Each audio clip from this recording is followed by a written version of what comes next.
I think what's really scary is how it can really unravel our personal lives on an everyday basis.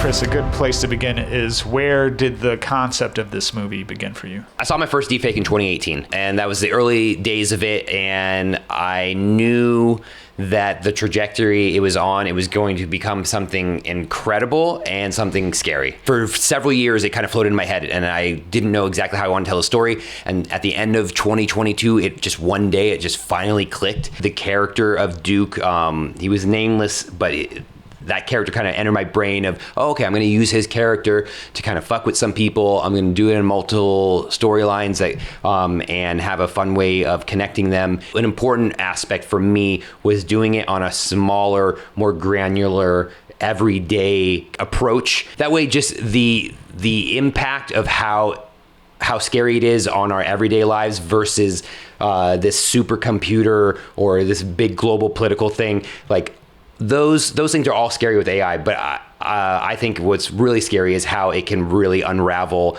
our personal lives on an everyday basis. We already mentioned Duke, but Aaron, Duke is, since we're calling this a horror movie, do you consider him a monster?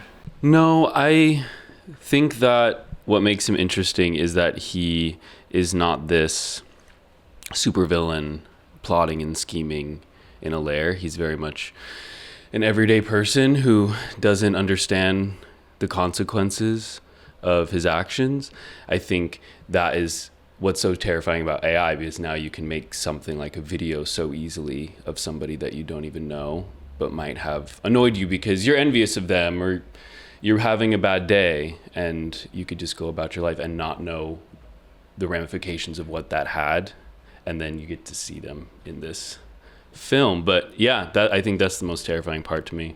Does it feel like something monstrous is happening for your characters? Because what's interesting is we don't even know how Duke's interacted with all your lives, but we certainly see the AI effects in the movie. I think all of us have that, voice in our head that is negative, that, confirms all of our insecurities.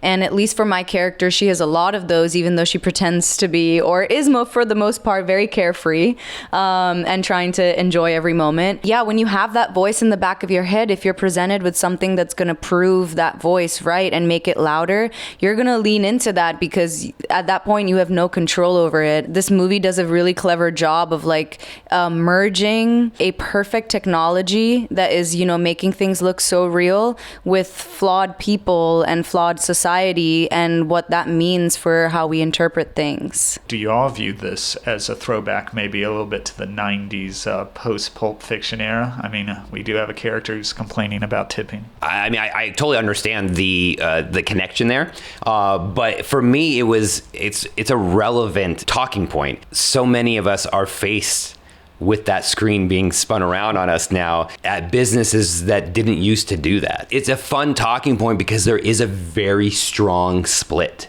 And there are people who feel very strongly on both sides of it. I thought that was just kind of like the perfect talking point for him to have, because he is our antagonist of the film, right?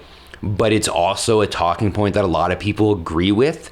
So to use that moment as his meet and interaction with Lassie, I just thought that was like a fun moment to create, because it does create like a split in the audience of like, as we're about to go down this path, who exactly are you siding with in this conversation? And I think that's kind of fun.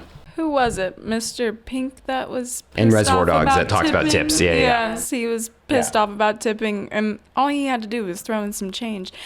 It's funny because my character, she's like, I'm all for tipping. I'm actually like kind of stressed out about it lately, because I'm like, do I? I don't know. Well, I didn't know the reference. I hadn't seen Reservoir Dogs at that point. So you hadn't seen Reservoir Dogs like a year and a half ago?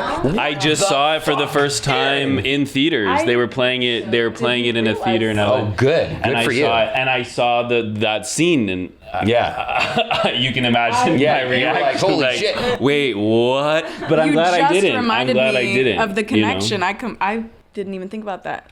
Yeah, I was going to say this movie made me go, yeah, I could see if Mr. Pink lived long enough to use AI, this is where we're Maybe at. I'm a long lost son of his. Yeah.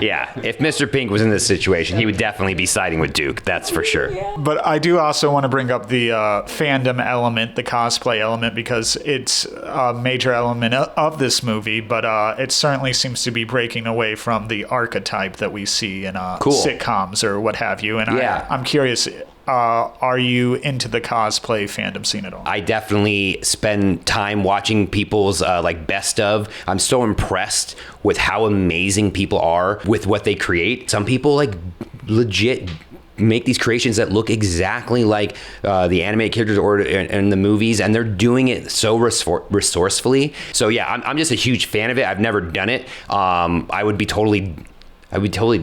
into it. But yeah, just. You ever been to the Renaissance Fair? Absolutely. Yeah. So we're seeing a lot of that. Cosplay-ish, Yeah, we're seeing a lot of that here at Fantastic Fest. Yeah. So I just have a deep appreciation of it and respect, and I thought it'd be fun to put it in there. And then also, it was important to me, just as a whole, I don't like to oversaturate an idea. I don't like to I don't like to really hammer in a point or just be on the nose with things. So for me, it was having Poppy's character having the cosplay element. I didn't want to overdo it. For me, I think that there is this stereotype of, if you are a cosplayer, then all you ever talk about is cosplay stuff, and you will be in cosplay constantly, and that's all you ever do. And so for me, it was I wanted to make a point of just having these people kind of hang out, and they don't only need to be talking about that. They're all just real people hanging out with their friends, and that's just an element of their life. I think one of the things that you and I talked about the most prior to production was the horns. Yeah. And how long are you going to wear these horns?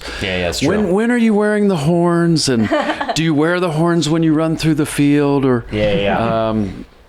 but no, I think we made the right choice. Yeah, I think so too. Yeah. And it's funny, because they have a moment there where it's just, Banks is not giving into the cosplay thing, and he's just being himself. Yeah. So he's still existing in the world. All right. Well, thank you so much for joining us today, and congratulations on this film. Thank you so much, man. Thank you so much. Right on.